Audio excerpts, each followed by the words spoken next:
Welcome back to A&T Sports Talk podcast.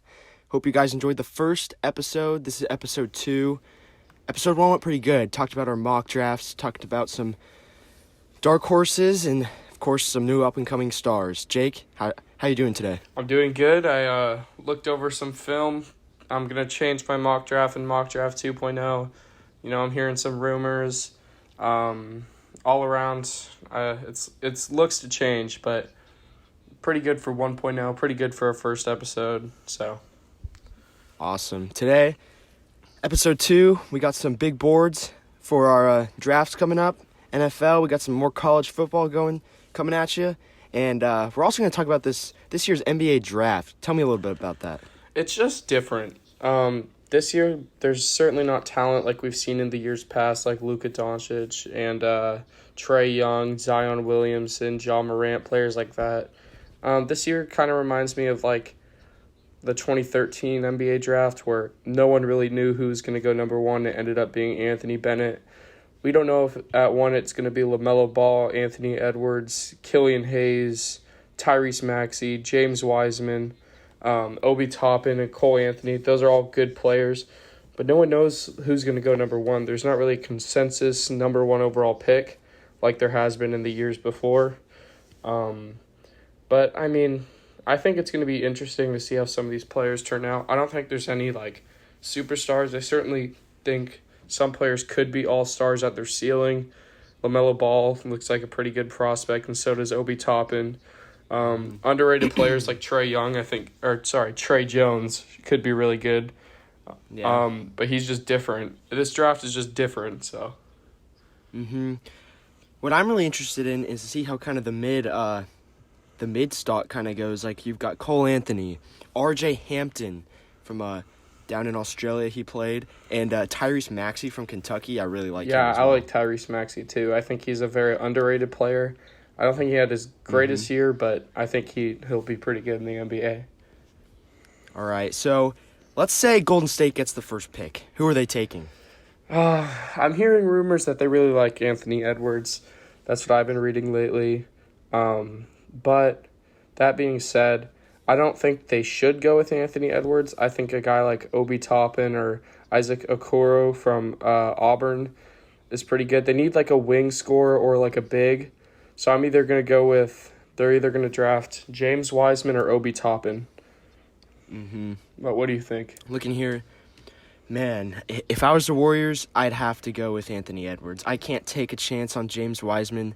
I know he played 3 games and he absolutely dominated, but we really don't know. We've seen him play 3 games. That's true, but my problem with Edwards is 1 year he's pretty much the best prospect in the draft. I think LaMelo Ball and also Obi Toppin are right up there with him.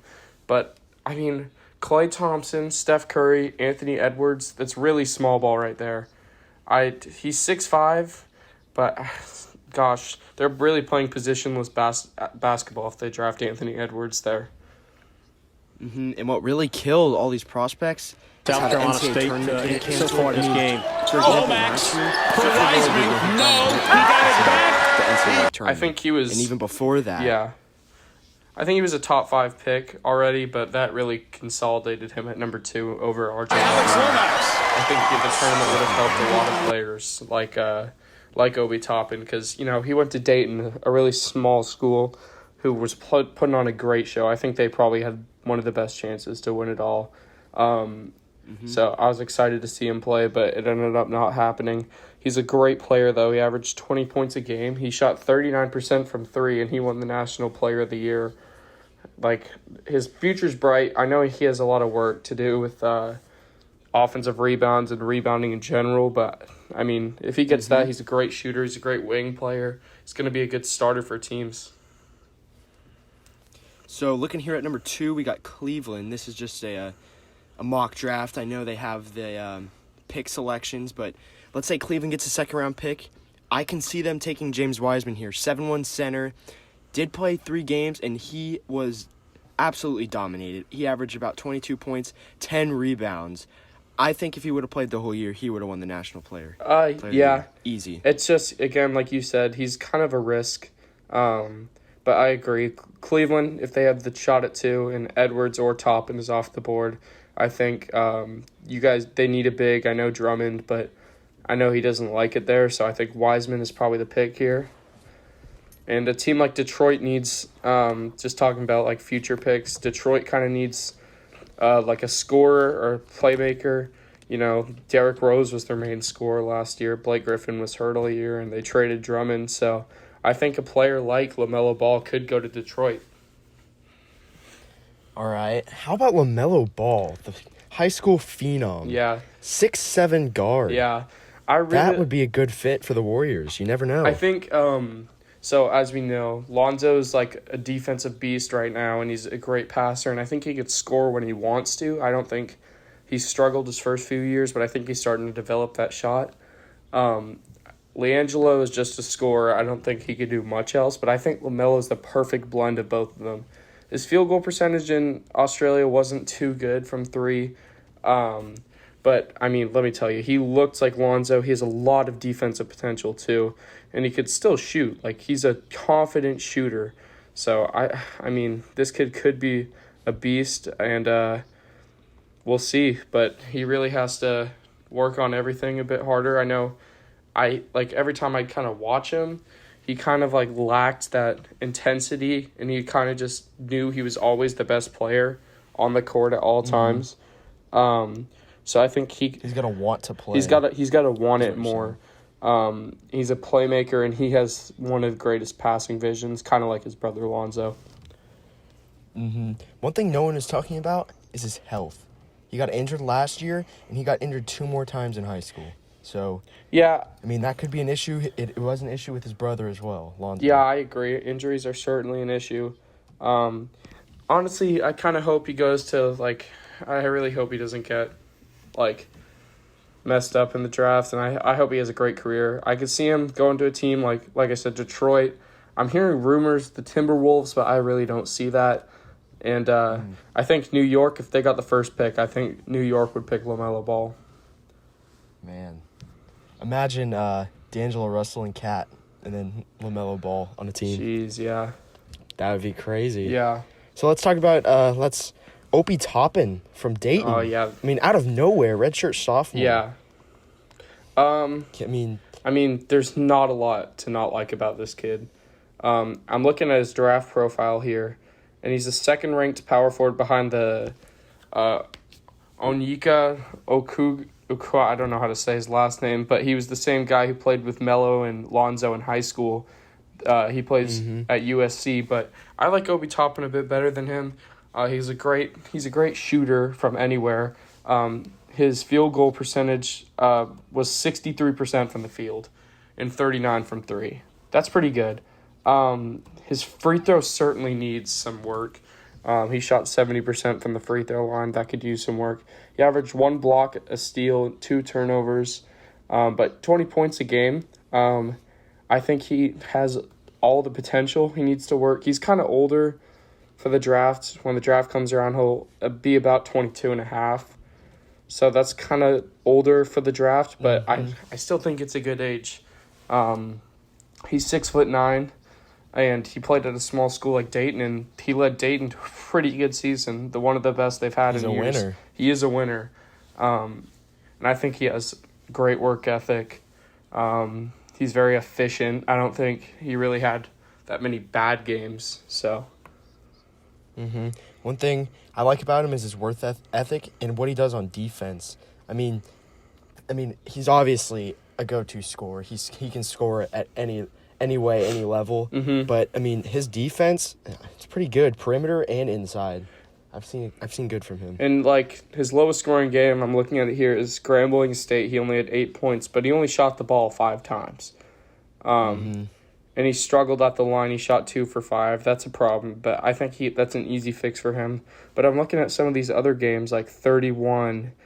He had 31 against North Florida. He had 23 against Davidson, 27 against George Washington. But I think that's kind of a problem because, I'm listening to the schools I'm naming off. When he played Kansas, he had 18 points and he had 9 rebounds. So I think that's a pretty good stat line for him. But he's not playing huge name schools like your Kansas and your Duke and your Kentucky. So Yeah. it's kind of hard to That's true. tell. And as you go down the list, I mean, there are players sitting at 16 like Jaden McDaniels. Yeah. I remember him, freshman phenom, and even players like Vernon Carey Jr. from Duke, Oh yeah, freshman I think forward. he has potential, but his style of play is not really for this for the NBA. There's also a guy, high school phenom, everyone remembers him, Nico Mannion from Arizona.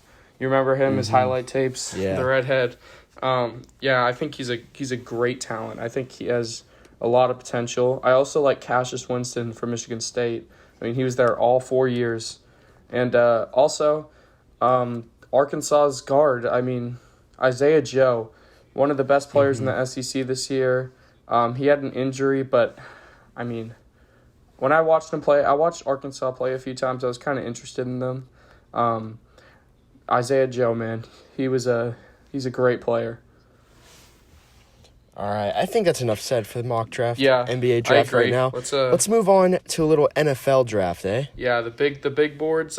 Before we get to Big that, boards for NFL. I read something today that, unfortunately, I made this mock draft, and then just now I received something that Tua has failed 2 teams' physicals. Then again, it could still because Wow. he's not fully healed and he's trying to get back faster, and his draft stock's falling because of it. I'm hearing people say, "Oh, this is all just a scam because the Patriots want him," but Justin Herbert to the Dolphins is what I'm hearing right now. But we'll see. I think a player like Tua, you just can't pass on him. So as Tua's draft stock falls, do the Chargers go with him I mean, I think you'd have at to. that next pick? I think you'd have to with the talent. I think they'd be fine with sticking with Tyrod Taylor, Easton Stick for at least a year. To make Tua learn and get him 100% healthy, and then in the next year's draft a good offensive lineman or something to protect Tua. So that's just my thinking. All right, let's get into this big board. So who is your number one player this upcoming draft? The number one player in the 2020 NFL draft is pretty much a given, Chase Young from Ohio State. He's really gifted physically, 6'5". He's explosive. Watch him on film. He's really agile. If you watch him anytime, he's a speed rusher. He could use power. He's just massive. I think in the Redskins, he'd pair him up. He's going to be a really tough player. I think his ceiling could be an all-pro type of player, a top 5 defensive end. But I think his floor could be just your average edge or slightly above average edge rusher. You know, because they're going to start to double team him. That's some of his cons. His pad level's kind of high, I've noticed. He can get a bit lazy as the game goes on, and he wasn't really a factor in the big games like versus Clemson.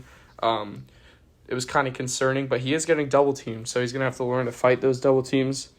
So I think Chase Young, though, easily one of the best players in the draft. I think there's some great players, but Chase Young's number one. I do have Chase Young at number one as well. My only question with him, though, the last few games, I understand he was getting double teamed, but man, he was quiet. Yeah, and And he also... Go ahead. Yeah, you can go ahead. Oh, okay, you're an Ohio State fan, so you watch them all year. You saw him against Wisconsin the first time versus Wisconsin the second time. He was really quiet, and that's why Wisconsin was in the lead for a bit. Another thing that really worries me is he always is going for the football. I understand when he's tackling, his head is always looking for the football. He's not really as worried to tackle the person. He's worried about getting that football stripped, and that kind of hurt him a little. So yeah, I agree. That's another thing you got to look for. All right, the second best player in the draft. This is tough. I went with Derek Brown from Auburn. He's really quick for his size. He's a huge competitor, and he could just take on double teams, triple teams, which is a linebacker's dream. Some of his cons when I was watching him, he's kind of his hips are kind of tight, like his movements. You really need to move the hips for a good pass rush in the NFL. Trust me, I play offensive line. If you can't move your hips, it's pretty easy to block you. And again, with Chase Young and Derek Brown, they both need to get their pads a bit lower. The low man always wins, and I think Derek Brown, if he gets low, he could blow through any lineman, really. He was a beast at Auburn. That's why I put him here at number 2. Number 2, just for the need of the quarterback position in this draft, I got Joe Burrow. It's a good one. Obviously, he was, best player in college football, won the Heisman. He's just a good kid, and I really do hope he does good in the NFL. 5,600 yards, 60 touchdowns. Last year we thought Dwayne Haskins' 50 touchdowns was impressive. He got 60 with 6 interceptions. Yeah. That is crazy. Just my red flags about him is that 2018 season. It's just polar opposites. True. He did nothing. Exactly. Mm-hmm. All right, at number 3, you can it's like a throw up here, but I think Isaiah Simmons is the 3rd best player in the draft. I do have Isaiah Simmons He too. could play anywhere on the 3. field. That's what kind of is like his main thing. He could play safety, edge rusher, outside linebacker, corner even. He's quick, and that's what he's going to be there for. He's going to cover those long routes, like the seam routes and the wheel routes out of the backfield. And he could even rush the quarterback from anywhere on the field. Some things I've noticed about him, though, is he needs better instincts for if he wants to play inside linebacker or wherever he's trying to play outside linebacker. And this isn't really a con, but I kind of want to know what position he's going to play. Although he could play all over the field, I kind of want to know, like, if he's going to play safety. It was kind of like the same thing with Jabril Peppers out of Michigan a few years back. No one knew was he going to play linebacker. He's going to play safety. I think Isaiah Simmons is a true outside linebacker, and I think that's what he will play, but we just got to know that for sure. One thing I've noticed about him, and I love this, is he finds the way to tackle the guy. Oh, yeah. I was watching highlights, and he is throwing people down, and I love that from a linebacker. Is he 3rd on your big board as well? He is, he's 3rd on mine. Okay. All right, let's go to 4th. So I actually have Derek Brown. Jake's already said him. We just kind of flip-flopped. So I have Derek Brown at 4. I just love his size. Watching highlights, he bullies through linemen, so that's why I have him. He's going to help any team's run game. I got Jeff Okudah here. He's a very good player. He's a big competitor. He had no pass interference penalties all year, and he could play in every coverage. A thing that like really kind of red flags for me, there's not a ton. He needs to learn to get off blocks a bit better. That's true. He can get lost in route combinations like a flag post or post flag or whatever you want to throw at him. He kind of can get lost in there sometimes, and he needs to learn to guess like the routes they're running, which kind of goes with the route combinations. If he could kind of get lost at times, but he was locked down all year. That's why I have him at number 4. All right, you ready for 5? Let's go to 5. Yep. Who do you got? I got my first quarterback, Tua Tagovailoa. Again, injuries, very bad. That's everyone's main concern. Another problem I have with him is he won't have the same amazing receivers. He won't have Henry Ruggs, Jalen Waddle. He won't have Jerry Jeudy anymore. He's going to probably be playing for the team like the Dolphins, who receivers aren't bad, of course, but like Devontae Parker and players like that. And I think when I was watching him, he fails to finish the delivery when he's about to get hit. But some things I like about him is he's a really confident thrower. He could throw on the run. His QB rating was through the roof. 3 years. We saw him his freshman year at Alabama, obviously, at the national championship game. His sophomore year, he was Heisman leader all year, and then he had one bad game, and Kyler Murray took the Heisman. And this year, I think if he wouldn't have had an injury all season, I think it would have been close just because of Joe Burrow's season. But, no Heismans. I think he should have gotten that, or he should have probably played a bit better in that national championship game 2 years ago, but all around, this kid's a beast, and I really hope the best for him. Yep. At 5, I've got your Jeff Okudah. One spot back from you. He is an amazing one-on-one corner. Yeah. You watch his stats, he's jumping routes, and that's another concern for him. He likes to gamble, and that could be a good thing too, but these NFL quarterbacks know how to put the ball in some tight spaces, and so, gambling, we've seen it at the Saints and the Vikings. You gamble, and you've lost a game. So, that is a worry for him, but I think he'll fix that. Yep. All right, pick 6. All right. I'm going with my 6, first lineman. I think differently of the offensive lineman in this draft. I know people like certain people more than others. But, man, I think Tristan Wirfs is the best offensive lineman in this draft. He's a really good pass blocker. He's really quick. He was a high school wrestling state champ, and his hand placement is just amazing. Some bad things about him, though. Explosiveness is kind of like a red flag for me. He's explosive, but he could get more explosive. And he's from Iowa, right? Yes, the kid from Iowa. Yeah. And to be honest, he has a really dominant build, a really dominant structure, but he doesn't always play as dominant as he should be playing, which is kind of a worry. But I think Wirfs, man, great pass blocker, great run blocker. There's not a lot of things wrong with him. I think Wirfs is the 6th best player in the draft. My 6th best player, I'm going with Tua. I mean, we've obviously seen from his career, he came in as a kid, a freshman, and won the national championship. And then he's just gotten better and better. With Nick Saban's coaching, I feel like he can be a really good player in the NFL. I agree. Although Alabama's not really known for their quarterbacks, I think he's just different. He's different breed. Mm-hmm. All right, number 7. Alrighty. This is my first receiver. I got Jerry Jeudy from Alabama. I mean, man, there's not a lot this kid can't do. He's a great route runner. Every play, I watch this kid. I watch his highlights, and I watch just games, and I'll just sit through film, just watch what he does. Every play, it looks like he's going for a route, even if it's a run. He goes hard every play, and I really like that in my receivers. And he's really good at catching in traffic. Some things I don't like. The LSU game, he had 3 drops that could have been touchdowns, and right through the hands. 2 was dropping dimes. And against press corners, I think most of the receivers in this class kind of have the same problem, but they need work versus press, and Jerry Jeudy. But other than that, man, I think this kid's going to be dominant. Probably a top 10 receiver at one point in his career at his prime.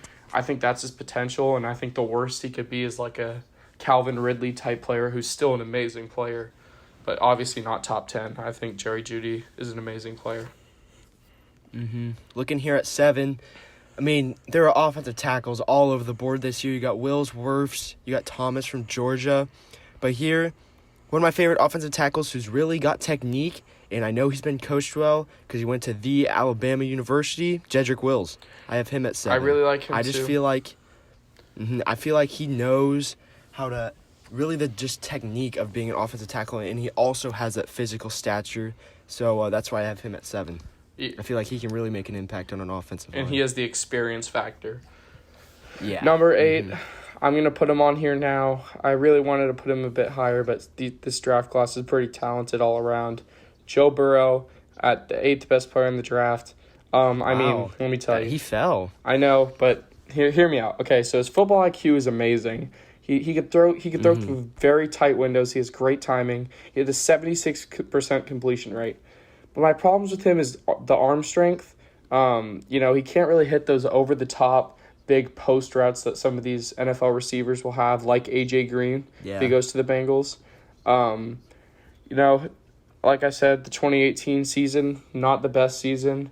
He was an average quarterback. No one really expected him. He came out of nowhere, which I love. I love Joe Burrow. I'm an LSU fan, but gosh, he won't have Joe Brady anymore in the NFL. The offensive coordinator and passing game coordinator, and he's not going to have these Jamar Chases and Justin Jeffersons and Terrence Marshalls and Clyde Edwards-Helaire anymore. He's going to have A.J. Green, and the second best receiver on that roster is Austin Boyd. So I don't know. I don't know how it's going to relate. I think he has a ton of potential, though. I think his best, I think he could definitely be an all-pro, but I think he'll probably be around a Tony Romo type of player. I think he's certainly going to be better than Tony Romo, but he reminds me a lot of him. So I got Joe Burrow here. All right. Number 8, I've got wide receiver Jerry Jeudy from Alabama. My only concern with him, I mean, he did have Tua throwing him the ball, but when the backup did come in for the Auburn game, he did show off. So, I mean, I think he's just a great receiver, a good all-around receiver. He did have Henry Ruggs by his side, and he still put up good numbers. Yeah, so that's why I had the him drops are at kind 8. of a concern for me against the LSU man. He had 3 drop touchdowns there, but other than that, if he gets those drops, he's gonna be a great player. Bad man. All right. All right. At number 9, I have Tristan Wirfs from Iowa. Okay. You put him at 6? I put him at right? 6. You have him at 9. 6. I have him at 9. I mean, I really do think he's the second best offensive tackle. I mean, what he did for Iowa this year was great. And, yeah, that's all I really have to say. Yeah. At 9, actually. You've already said it. I got Jedrick Wills. He's extremely athletic. He has great footwork and quick movements. I think he could overextend in pass blocks at times, and he needs to work on his blitz instincts, which is a tough thing as a lineman. But if he gets set up, he's gonna be a great tackle. I could also see him moving to guard. I think he's a bit big for guard though. But Jedrick Wills, he's a great player. At 10, I've got CeeDee Lamb. I agree. And I was, man, my only thing when I look at CeeDee Lamb is he's had 3 unbelievable quarterbacks throwing to him. Baker Mayfield, Kyler Murray, and Jalen Hurts. I mean, yeah. So here's my problems with CeeDee Lamb. So he's a bit smaller, like size-wise. He's 6'1", but he's kind of skinny, slender build. He didn't really play good corners until he played at LSU. And if you watch the LSU film, he had some big plays, but they were all against the the safeties, not Del Pitt, but like the other safeties. So he hadn't really played good corners until he played LSU. He'd play teams like Oklahoma State, and he'd play teams like Iowa State. Then he dominated against them, but then LSU in the big games, it's kind of quiet because he hasn't played these amazing corners yet. Although Derek Stingley did say he's the best receiver he had to play all year. He needs a bit better of a release.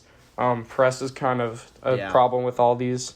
But, I mean, the positives about him, he's a big play talent. He'll go up and get the ball for you. Crazy vision. He knows how to read the defense at the receiver position. But that's the other thing is last year they were saying that Hollywood Brown didn't play the best corners, and look what he did for the Ravens this year. This is true. I agree. So, I mean, I think he's going to be a great player. All right. What are we at, 11? Yes, I have a bit of a surprise here. All right. I got K'Lavon Chaisson, K-Lavin. Wow. I don't really know how to pronounce it. I read something today, but I didn't really pay attention. He's an on-the-field leader. He has crazy football IQ. He's very quick and flexible, and when he runs stunts like the twist, he got sacks last year from that twist. His problems is the 2018, he tore his ACL, so injuries. I think balance, if he gets off balance, pretty easy to push him over, and he gets off balance pretty easily. And he needs to control his hands. He's a bit too violent with his hands. He likes to smack. It looks like he's slap boxing. That's what I read on him today, and I was watching the film, and I certainly saw it. But, I mean, I think if he gets those things fixed, I mean, this kid's pretty good. And if that injury wouldn't have happened, I think he would have been a bit higher, even though it was his sophomore season. But I think if he gets drafted to the Falcons like he does in my mock, I think that he's a perfect fit. Looking here, I know this isn't really a sleeper pick, but man, I've got to go with Javon Kinlaw from South Carolina. Yep. I watched him this morning. Oh my goodness, he is so good. Yeah. I mean, he was good in every 6 game tackles too. for Like loss. when he played Georgia, he was good. He played good against Bama. Defensive lineman had 6 sacks and 6 tackles for loss. Yeah. Man. Well, if we're moving on to 12 already, Javon Kinlaw is my 12 spot. He's a powerful bull rusher. You need 2 blockers to block him. He's really explosive. His problems, he's a bit slow off the ball if you watch him. When the ball snapped, it kind of takes him a bit longer than your usual defensive tackle. He lacks a bit of technique that some defensive tackles would say.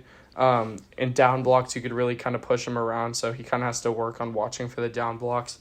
But my thing with him is, like we said last year, Quinnen Williams out of Alabama last year.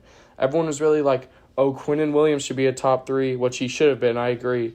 But you look at the numbers and you're like, oh, he only has this many sacks. Because defensive tackle, that's one of the hardest positions to get sacks in. You have to be really dominant, like Aaron Donald or Geno Atkins are some of the best. But I think he has really good potential to be a really good run stopper. He's going to get some sacks. That's why I have him at my 12th spot.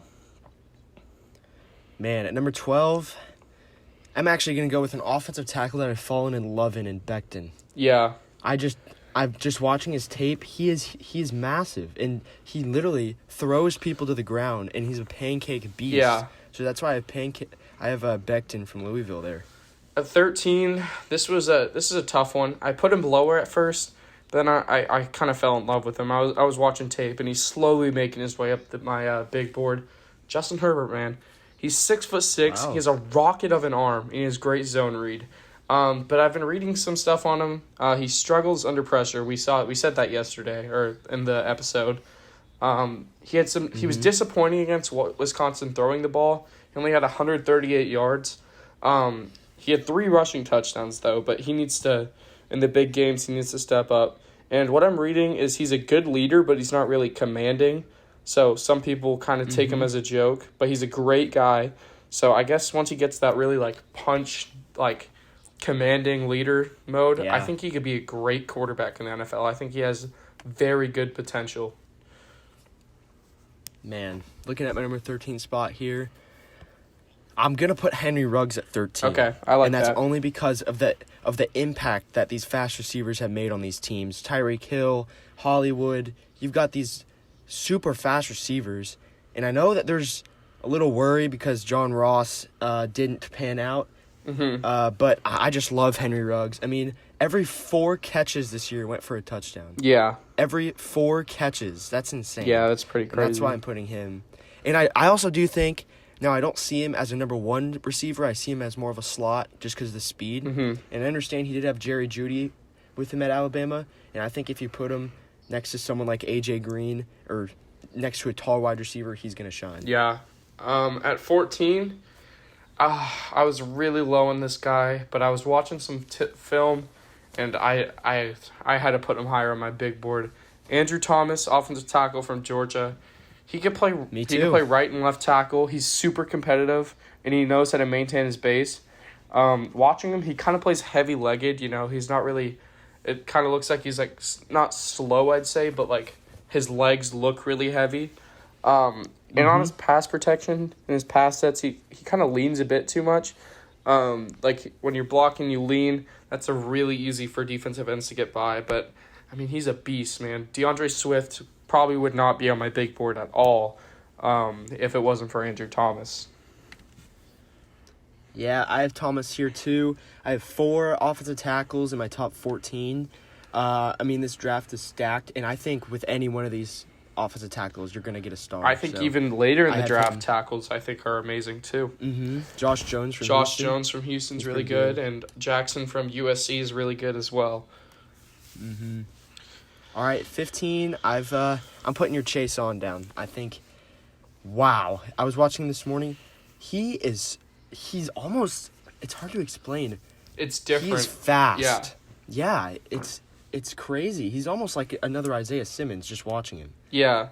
At 15, I went with the first corner. I think this corner class is really weird. I feel like this one really stands out, and then they're all kind of grouped together. And I've changed my thoughts on some of the corners, but we're going to get to that later. C.J. Henderson from Florida. He's super athletic. One of the most athletic players in the draft. Very long speed, and he's great at reading the quarterback's eyes.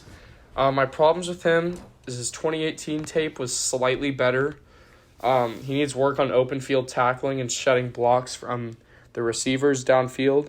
And he needs to work on finding the football when his back's to the quarterback. You know, you get these corners who aren't the best at this, and that's how you determine a good corner. Like Stephon Gilmore's really good at that. Jalen Ramsey's really good at that. Just when their back's on a deep route to the football, they could get that receiver and shut him down. All right, at my number 16, we're on 16, Right, correct? that was 15. So we're on 16. Yeah, this is now 16. Okay, I'm putting Xavier McKinney from Okay. Alabama, safety. Yeah. I feel like he's a little better than C.J. Henderson. I didn't really see that in his tape. McKinney, he knows how to cover. I just, man, 4 forced fumbles, 95 tackles. I think he's pretty good. At my 16 spot, I got Henry Ruggs. He's a speedster. Ooh. He has soft hands, and he thrives versus man coverage. I think very good press corners like Richard Sherman and players like that could bully him. But other than that, once he gets past them, I think he'd be fine. Contested catches need some work. Like, he's a deep threat, but he needs some open field to make the catches. I think the Broncos would be a great fit with him to pair him with Cortland Sutton, Drew Lock, and Noah Fant. So Henry Ruggs at 16. Wow.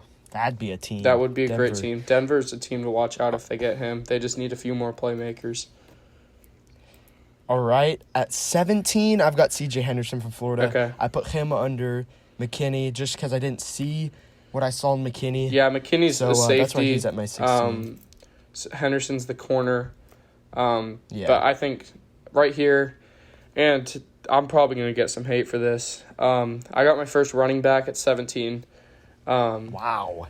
I mean, the running backs are talented. I don't think you need to take them in the first round.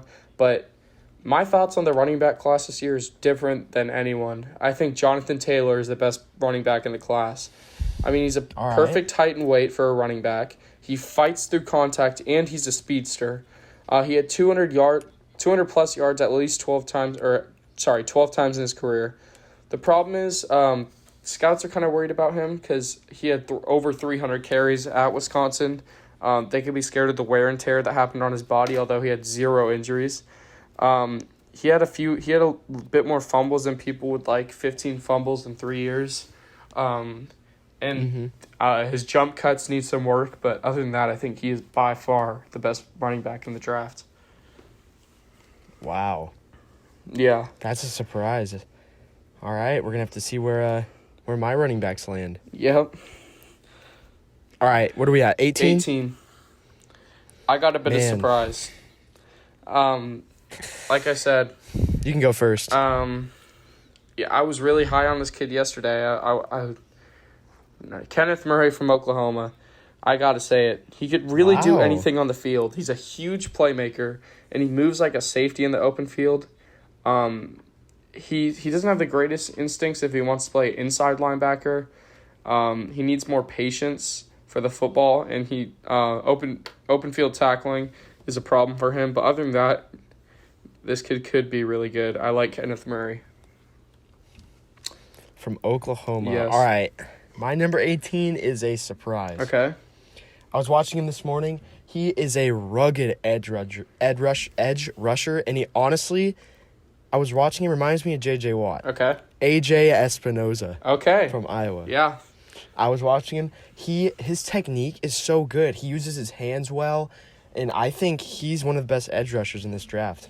Yeah, like I was talking about him yesterday. Unfortunately, my thoughts on him has kind of fallen off a bit, but he's still on my board.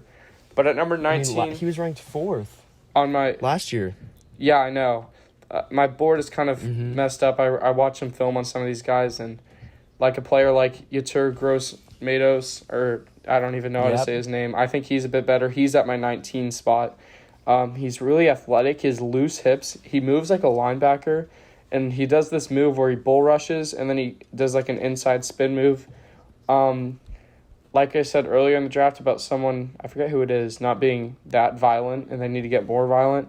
Well, he's a bit too violent. He's not violent enough. He doesn't really use his hands. He needs work on his contain. He's not really good at that. And when he gets reach blocked, it's kind of hard. It takes him a bit longer than your usual defensive end for him to get out.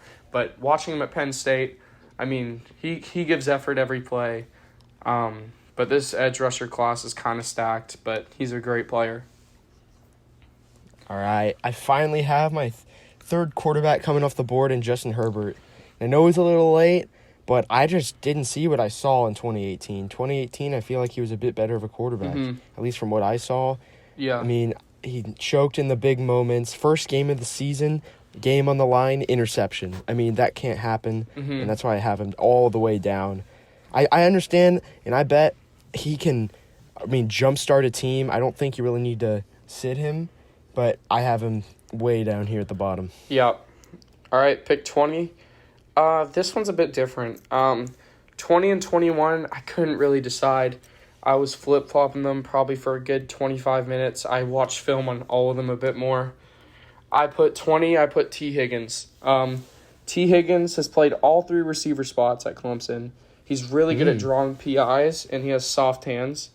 My problems with him is he played ACC defenses, which aren't as good as SEC defenses, Big Ten defenses. So he got beat up kind of on the higher competition. He had 3 receptions for 52 yards versus LSU, and he had 3 receptions for 81 yards when they got killed in the national championship against Bama. But you got to remember one of those catches was a bomb in the first quarter. And my other problem with him, he doesn't have a whole lot of routes to choose from. He's kind of predictable. I said yesterday, it kind of reminds me of Stephon Diggs. Yeah, if his routes are a bit worse, but other than that, he kind of reminds me of Diggs. That's why I put him at 20. All right. Next pick, I've got another quarterback. I've got quarterbacks back-to-back. Jordan Love. At 21? I have him a little high. Yeah, 21. Okay. I have him a little high. I feel like if a team could get him, mature him, sit him a year, he could be a game changer. And obviously the comparisons to Patrick Mahomes are there. I just love this kid. After watching some highlights, his combine was really good. I didn't see anything wrong with him there, so that's why he takes the number 21 spot. I'm gonna get to Jordan Love here in a bit. I don't know. My thoughts are changing. But 21, I got Justin Jefferson. He's a quarterback's dream. He adjusted throws. He goes up and gets the ball always. He's really good at tracking throws. That kind of goes with adjusted throws. If your quarterback makes a bad throw, he could always adjust to it. And he's slippery around traffic. He can get through the corners and safeties. Another problem is it's an LSU player, so he's no longer in the scheme that makes him wide open on the RPO slants and stuff like that. And he needs more detail with his routes. I think after that, he's a workhorse. He was a 2-star out of high school. He worked his way up, and here he is now, getting 21st. But yeah, him and T. Higgins, it was a tough pick, but I went with him. Man, I put him at 22nd. I have Justin Jefferson at 22. My only thing is when I look at him, he had Joe Burrow throwing to him. Yeah. I know, and with that offense, the RPOs were there, and Joe Burrow really read those good this year. He got some good slants. He was open. So I like him. I put him over Higgins in mine. Higgins is a good receiver, but I honestly have another receiver over him. So. Oh, okay. At 22, I put Xavier McKinney. Like you said, he's really tough. He's great football IQ. He's great at cover one if you watch him. He's a good tackler. He reads the quarterback's eyes.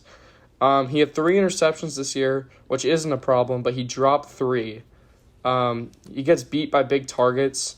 But other than that, man, Xavier McKinney is the best safety in the draft, in my opinion.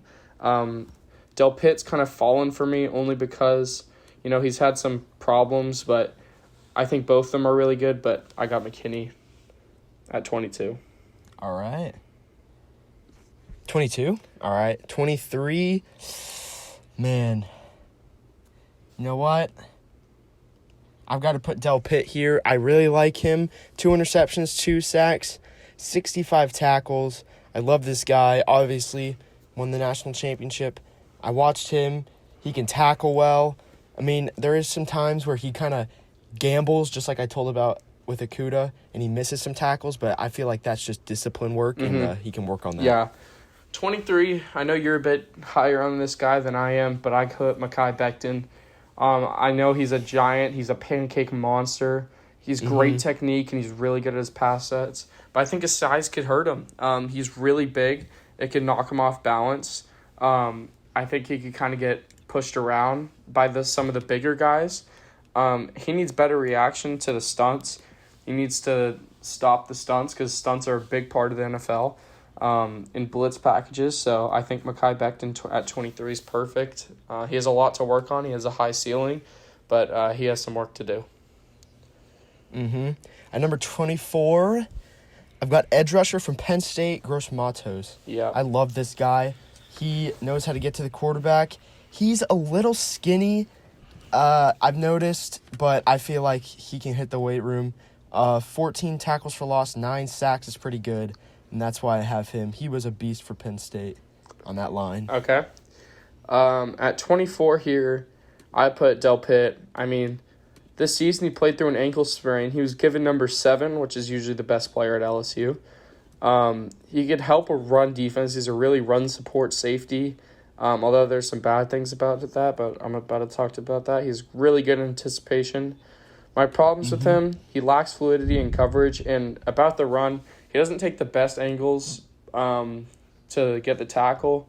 He could work on that, but I think he's really good against jet sweeps and stretches and all the outside runs.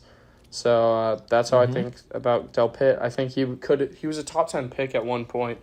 I think it's fallen off, obviously, since.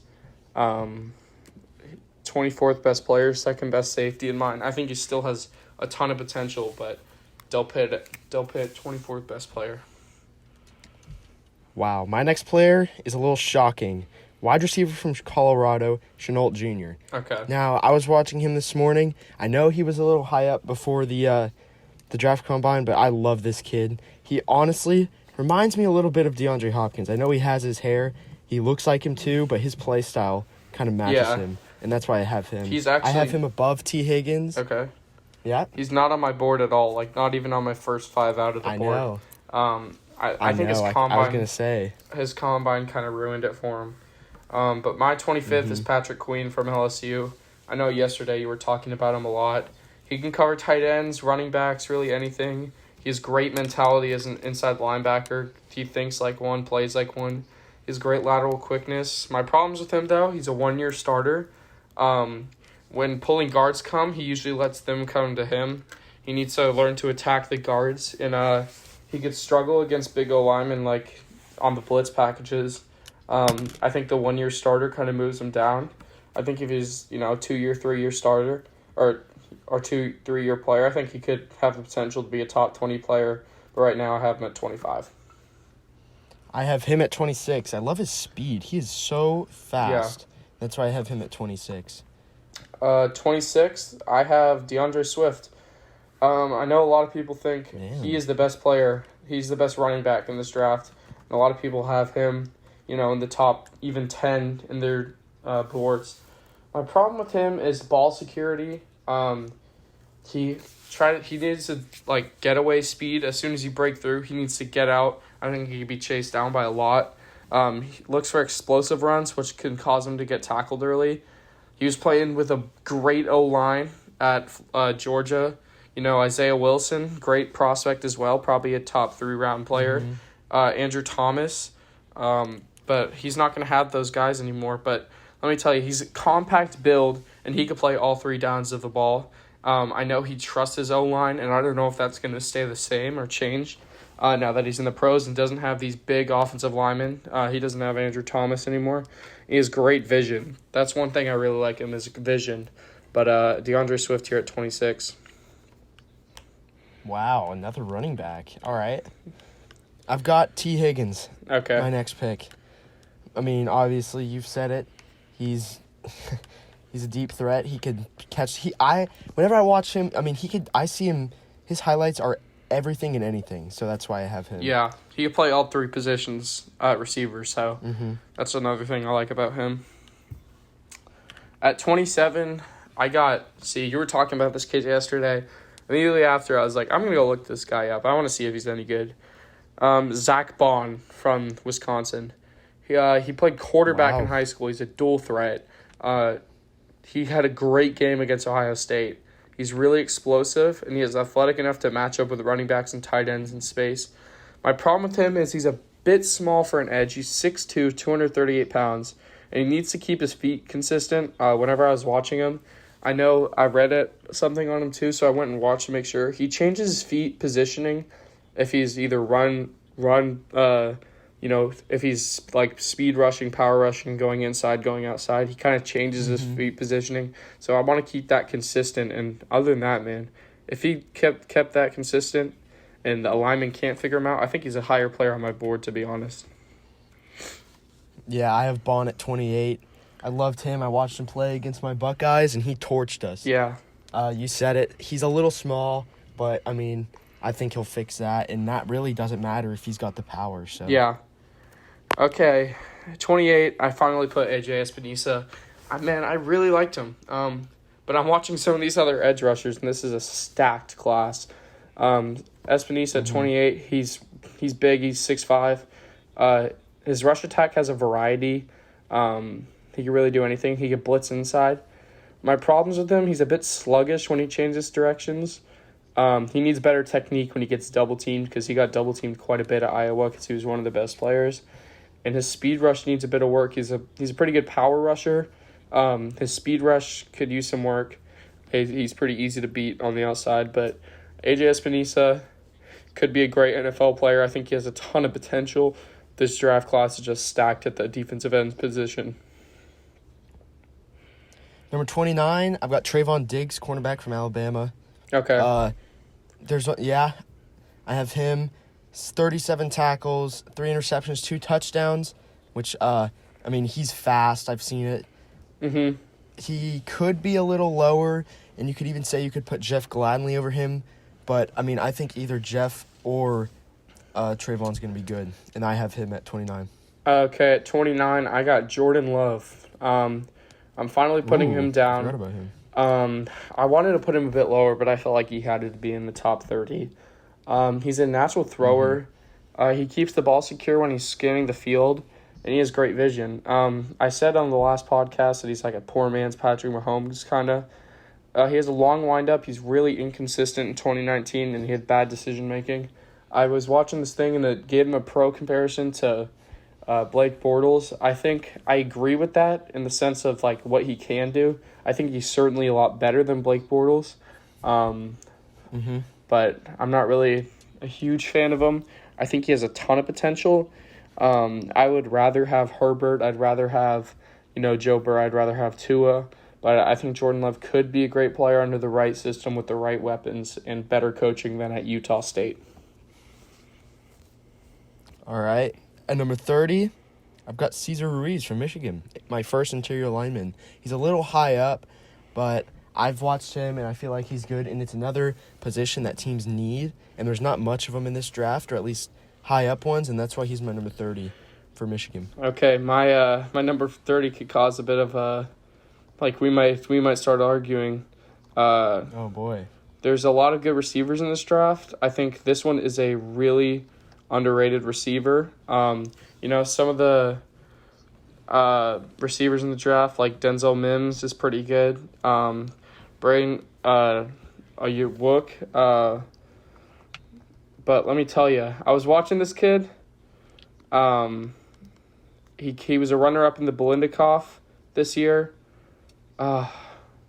Michael Pittman from USC. Wow. He's a go-to target. Oh my goodness. He's tough. He has the size. He's 6'4", 225. He has smart football knowledge, great football IQ. His problems, press corners are kind of bullying him. And he didn't play the best cornerbacks in the Pac-12. The best cornerback in the Pac-12's like Jalen Johnson, he didn't cover him that game. And speaking of Jalen Johnson, I did my next 7 people out. I couldn't limit it down to 5. So I think literally my 31st player would probably be Jalen Johnson. Wow. 32 would probably be J.K. Dobbins. I also like Ruiz, like you said. He'd probably be my 33rd. Yep. Glanley is probably my 34th. 35th, like I said, Braden Ayuk from Arizona State. Yeah. And then Christian Fulton, and then Denzel Mims. That's my next 7 out. Denzel Mims. I think out of Baylor. Right. I was watching some film. They're starting to put him in the first round, which is a bit surprising. But I don't think he's there yet. But yeah, a lot of wide receivers. So my 31st pick, Jonathan Taylor. Yeah. He put up numbers. Oh, so we agree he's the best running back? Yes. I don't think DeAndre Swift put up the numbers. He did have 1,000 yards. Jonathan Taylor had 2,000. Yeah. That's 800 more yards. That's crazy. But my number 32 pick would be Swift. I have back-to-back running backs there. Okay.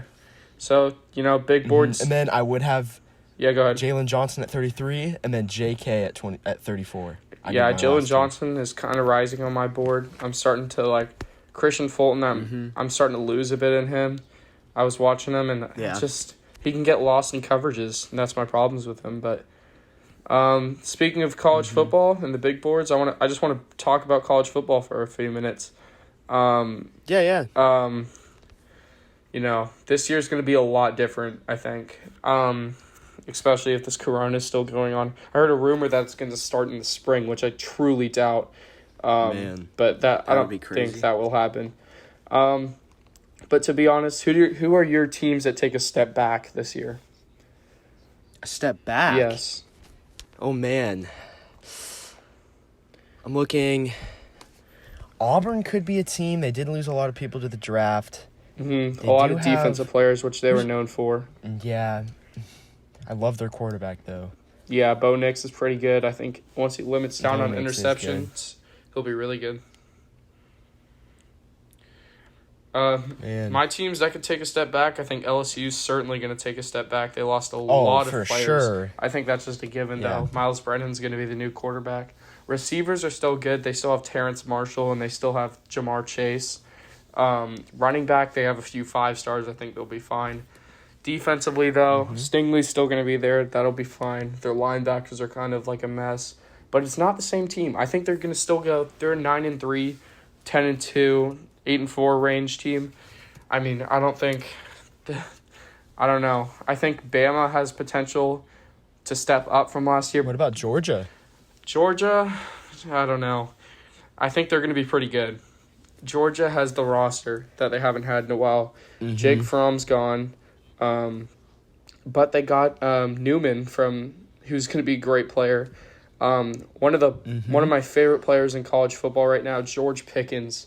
I was watching him in high school in 2018, and he was a beast. And he still is a beast as a true freshman. He had a great season. I think Georgia could be a good team. What do you think about Georgia?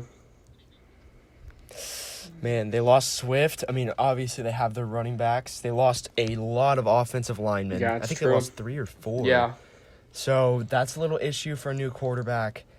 I mean, they have to play, obviously, probably LSU, Alabama in the championship. But one team that I'm really liking is actually Oklahoma and Spencer Rattler. Oh, yeah. I think Rattler has all the potential in the him. world, especially under Lincoln Riley. But one team I really like is the Florida Gators. I think they can beat almost any team in the SEC. I think Georgia's a competitor with them. I think Bama's, I don't know. Once they figure out their quarterback situation, I think they'll be fine. But I don't know who's going to be the starting quarterback, whether it's Mac Jones or Talia or even Paul Tyson. But I think Florida's the team to watch out for this year in the SEC. Does Texas hit that jump that they've been waiting for? What do you think? 8-5 last year, a little disappointing. Yeah, I'm not really the highest on Texas. I think Texas and Michigan are just two teams that just say, "Oh, it's their year. They're making the playoffs," and then it's the same thing. 8-5, 7-5. It's just not my thought. Same with Michigan. They're like, oh, they even have a thing in their locker room that says 2018 Big Ten East champions. Well, they lost to Ohio State in that game, so I don't know why that's up in their locker room. But yeah, I think Clemson's going to be the team to beat right now. They didn't lose a ton of players. Their starting running back came back. He's probably right up there with DeAndre Swift, Travis Etienne, or however you say it. It's a tough name. Yeah.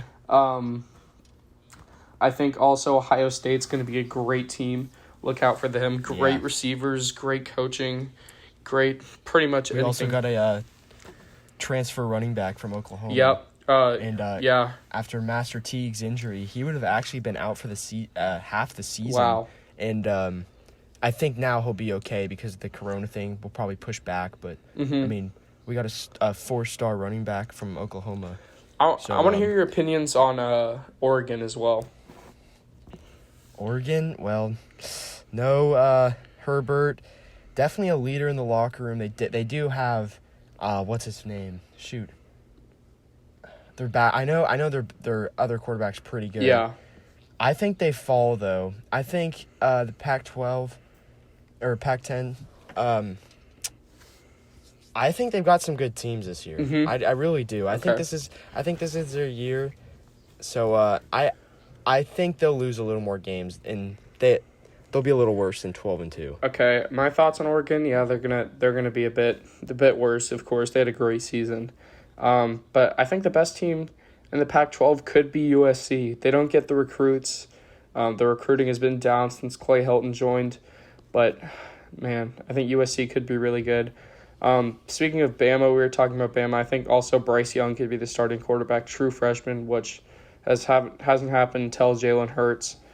That's another thing I wanted to ask really quick. Teams like Florida State and Minnesota and Miami, what happens with them? Oh, man. Well, I think Florida State stays the same. I don't think Really? they have a big jump.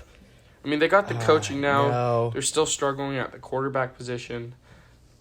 I mean, I kind of agree. I don't think they'll ever be the same team they once were. No. But I think they could. I think Miami. Yeah, Miami? I like Miami this year. I like Miami. Yeah, I liked them last year. They got I really like them this year. the 2017 top recruit. He was he played at UCLA, and he couldn't play this year due to ineligibility because he transferred to Miami, and he's eligible this year, and he looks like a beast. Minnesota, I think they could be pretty good again. You know, they got Rashad Bateman Man, back. I like their coach. Yeah. I mean, but Big Ten, Wisconsin, obviously Michigan, Ohio State, Yeah. Penn State. I just don't think. I don't think they can play. And last thing, I know you're a big A&M All fan right. as well. I want to know your thoughts on gosh. A&M. Man, Jimbo. I mean, he's a good recruiter. We got to stick with Kellen Mond again. I really hate Kellen Mond. He's not the quarterback. He says he is. He's got a big head.